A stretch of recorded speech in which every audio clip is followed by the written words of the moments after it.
So the big story coming out of the UFC this week is that Kayla Harrison is out of her fight scheduled against Amanda Nunes, which is set to happen next week at UFC 324. Now, the reason why Kayla Harrison pulled out is because she had a herniated disc or herniated discs in her neck, which required her to undergo emergency surgery, which has put her out of the fight next week. Now, the UFC's Paramount new Instagram page posted about this, where they basically gave us a bit more information.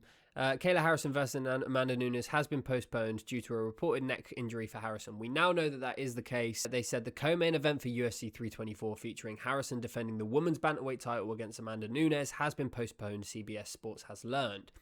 Harrison underwent surgery on Tuesday to address herniated discs in her neck, according to the Eagle Tribune, which first reported the postponement. In terms of the matchup itself, I think it's the right thing to do in postponing it. I don't think they should have got someone to fill in on short notice because it's Amanda Nunes, and although she has been retired, the likelihood is that anyone that isn't named Kayla Harrison is probably going to get their ass whooped. And when we talk about the matchup itself, it's probably one of the biggest WMMA fights of all time, albeit it is very late in terms of the actual matchup itself. It would have been better to happen a lot earlier, but it is what it is. The fight has been postponed, and I'm glad that they haven't got anyone to fill in. Now, Kayla Harrison has jumped on and recorded a few videos where she's talking about the situation herself. So we're going to have a little look and see what she has to say. Kayla Harrison posts an emotional message following her neck surgery.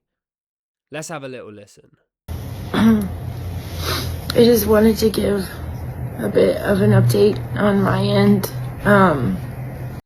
So she's pretty distraught. She's in a neck brace. She's in the hospital. She's had surgery. This is a real situation. Yeah, this is a tough one.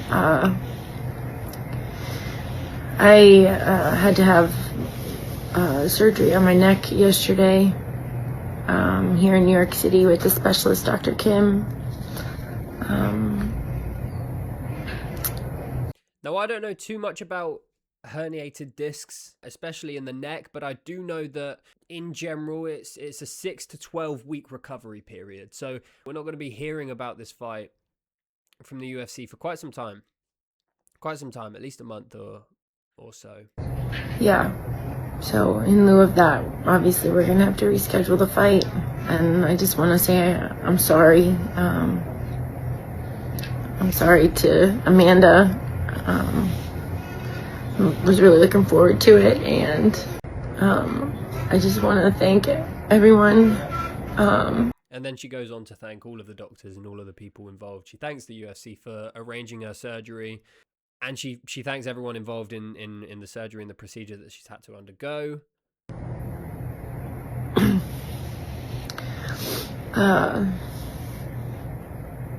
Yeah, this is day one of recovery, and the road back starts now. I don't know God's plans. And then she just goes on to thank God a bunch of times. 6 to 12 weeks. 6 to 12 weeks out of action. And Amanda Nunes is going to have to wait. I mean, in terms of the matchup itself, 6 to 12 weeks. Dude, June 14th is the White House card. We might just see this get rearranged for the White House card, which, I mean, it's a title fight. It's a title fight to add to the 6 to the 7 supposed title fights that we might be getting on that card. So it might have actually worked out in the favor of the UFC. Now, in terms of the actual card of UFC 324 itself, this is what we're looking at right now. This is the main card, and it's funny. It's funny in the sense that they put Natalia Silva versus Rose Namajunas on the main card. And they left out Figueiredo versus Umar Nurmagomedov. Now, you can see that how you want. I think that is pretty funny. And, dude, they've got Umar commenting GIFs. They've shunned him. They've shunned Umar. I wonder why. Maybe because they're talking about prioritizing violence in 2026. I don't know. I'm not making assumptions, but it seems like it's just setting up the winner of Natalia Silva versus Rose Namajunas to get the next title shot. But I don't know, that's just speculation. Seems like the case though, right? Seems like the case. So that's the first update that we're going to be getting into in today's video. I just wanted to brush over it and sort of talk about the actual scope of things when it comes to what's going to happen with Kayla Harrison's situation, when we can probably see her back. As I said, I think we're probably going to see that fight get put on the White House card June 14th, but you never know. Time will tell. But what we do know is that, dude, Umar's pissed. I can't see the gif that he dropped, but Umar's commenting. They got him commenting on the UFC's actual official page, which is funny to me. Moving on to the next story, right? And this is something that I wanted to touch base on, because if you're a UK fan of MMA, there's a chance that a couple of days ago, you were waiting up until 1 a.m. to hear the big announcement from Dana White. Now, every now and again, the UFC will put out a tweet, and it often goes by the sort of tone of, the boss man Dana White will be going live later on today to do some announcements. And a lot of the time, we get big matchups following this, right? If it's just a regular matchup, or if it's just a regular fight that they're making official, they'll just post it to the UFC socials. And that will be enough for them to get the buzz that they need. And generally, the community generates its own hype. Now, every now and again, they will put out a tweet like this. Dana announcement incoming. The boss man, in brackets Dana White, will be going live on Instagram later today. They even had the audacity to put the looking emoji. And before we move on to what the announcement was, everyone knows it by now, but the last time that they did something like this, it was I believe it was the Cowboys versus Chiefs game back in November. American football. I don't know much about it. But they put out a tweet and it said, Dana White will be making announcements today on halftime on CBS and on Instagram Live. And what followed this was Dana White announcing the full lineup, the full main card for UFC 324. And they didn't just stop there. Because they also announced, or Dana also announced, Diego Lopez versus Alexander Volkanovski too. Now, you can think what you want about these matchups, but in general, this is a big announcement. We got some big matchups, and MMA media went crazy. We went into a frenzy, and it was big. So in terms of the tweet that was put out by the UFC yesterday, a couple of days ago, everyone was getting excited, including me. And we were talking about potential matchups. And one of the matchups that I thought was going to happen, I thought we were going to get Alex Pereira versus Cyril Gane for the interim heavyweight champ whilst Tom Aspinall was out recovering with his eye injury. I was also speculating about other fights, and one of those fights was Jiri Prochazka versus Carlos Ulberg, potentially in Miami. We didn't get any of those. We were talking about Lerone Murphy versus Movsar Evloev in London. We didn't get that either. We didn't get any of these fights that we thought we were going to get. They might still happen, right? They very well might still happen, but in terms of the announcement that we were promised, this is what we got. We got Israel Adesanya versus Joe Pyfer. What are we doing? Not only did we get this announcement, we also got Alexa Grasso versus Maycee Barber too. And this is from, so the UFC sent out the tweet at, I think it was about 1 p.m. Yeah, 2:20 p.m. And Dana White went live at 1 a.m. the next day. And this led me to believe, right, I was sat there and I actually missed the live. I stayed up. I went for a piss and I came back and everyone was posting. And everyone was talking about Adesanya versus Joe Pyfer. The memes were rolling in. Everyone was clowning it. And it got me thinking, most of the time they would just announce this. They would just put out a post and they would say, Israel Adesanya versus Joe Pyfer is official, blah, blah, blah, blah, blah. So it got me thinking, was there more fights that they were going to announce that they didn't announce? And were these fights the ones that we have just talked about? Because I don't know. I think that this is a bit of an overkill in terms of announcements for us just to get these two matchups. You know, generally we will get 4, 5, 6 matchups that we can get into and that we can talk about. And this is a big way for the UFC to generate hype for these cards. But we got those two fights. And what makes me think that potentially this might be the case, potentially they had more matchups and they just didn't pull the trigger, is because of how sloppy it all was. Because shortly after that, I don't know if Dana forgot But it seems like every time he goes live and he's talking about these fight announcements, he's reading off a bit of paper. And if there was other names on that paper that he didn't say, I don't know. But very shortly after, and it was literally about 20 minutes after this announcement happened, we got news that this guy was returning. Paulo Costa's coming back. And Paulo Costa's coming back at light heavyweight. And I believe he hasn't fought at light heavyweight since he fought Marvin Vettori. He's coming back and he's facing Azamat Murzakanov. He's fighting Azamat at light heavyweight. It's one of those random matchups. Real random matchup. And shortly after he put out a tweet, which I found absolutely fucking hilarious, he said, "Good morning to all of God's children on this blessed earth, on the year of our Lord Jesus, except for bold, chubby Russians." I mean, I don't know how the build-up of this fight's going to go.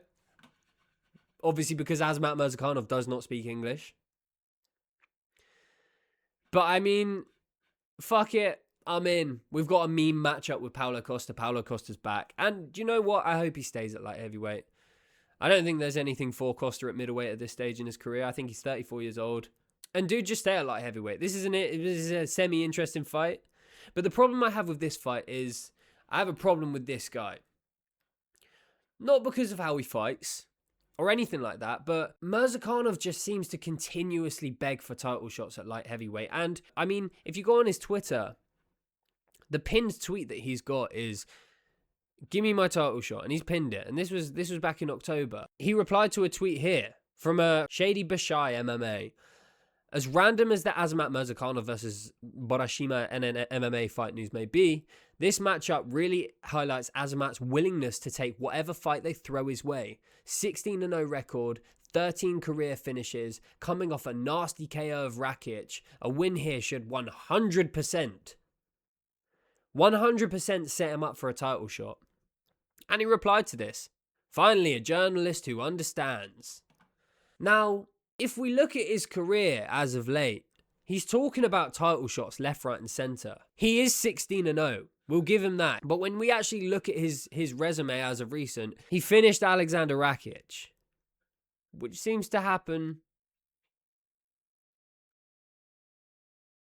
You know what I mean? I mean, he's talking about a title shot coming off of a fight against Alexander Rakic, Brenson Ribeiro, Alonzo Menafield, Dustin Jacoby, Devin Clark, and it goes on.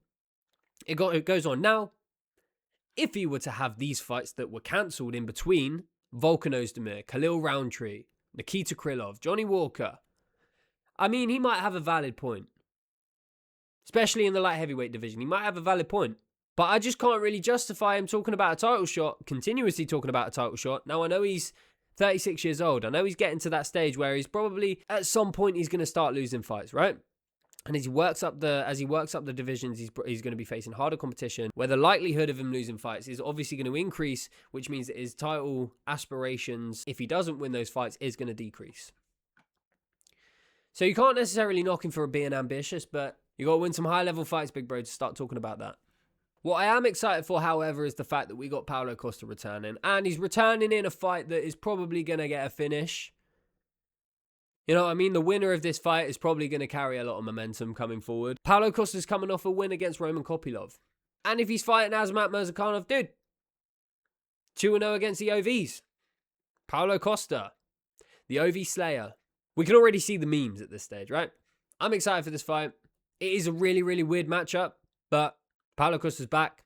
Azamat Murzakanov's back in the mix. And at least all of the anticipation wasn't just wasted on a fucking Barber versus Grasso 2 matchup, you know? We got Izzy back. We got Costa back. I mean, personally, I would have liked to see Izzy versus Costa too. I wouldn't have minded that fight. I equally don't think that fight would have warranted a... Dana White will be going live later to announce some fights. What are we doing? What were they going to tell us that they did not tell us? I'm going to get my detective hat on. What were they going to tell us? What didn't they tell us? Or were we just this whole time going to get Izzy versus Pyfer and Maycee Barber versus fucking Alexa Grasso too? I don't know. But what I do know is that this is kind of an indication that Dana's fallen out of love with his own product. And I saw a tweet that said something similar. You know, we all thought that going into the Paramount Plus era that we were going to get some crazy, crazy matchups. We were going to get... They've got $7 billion budget over 7 years, dude. We're not even going to have to rely on the pay-per-views to make these crazy matchups. Maycee Barber versus Alexa Grasso 2. Israel Adesanya versus Joe Pyfer. Paulo Costa versus Azamat Murzakanov. That is all that they could give us. Crazy times that we live in, boys. Crazy times that we live in. But yeah, that's it. I just wanted to make this sort of quick video, touching base on a lot of the things. I know not everyone is constantly scanning social media, so they might not get these updates. So I will probably do more of these, where we're just having a little chat about what's been going on in the news headlines as of recent within the MMA world. Let me know if you like this. Let me know if you don't like this. Feel free to leave a comment. Let me know your opinions on these matchups, who you think's going to win. And yeah, man, we're going to wrap this up. So thank you very much for watching. I hope you have an amazing day. And I will see you lot in the next one. Thank you very much.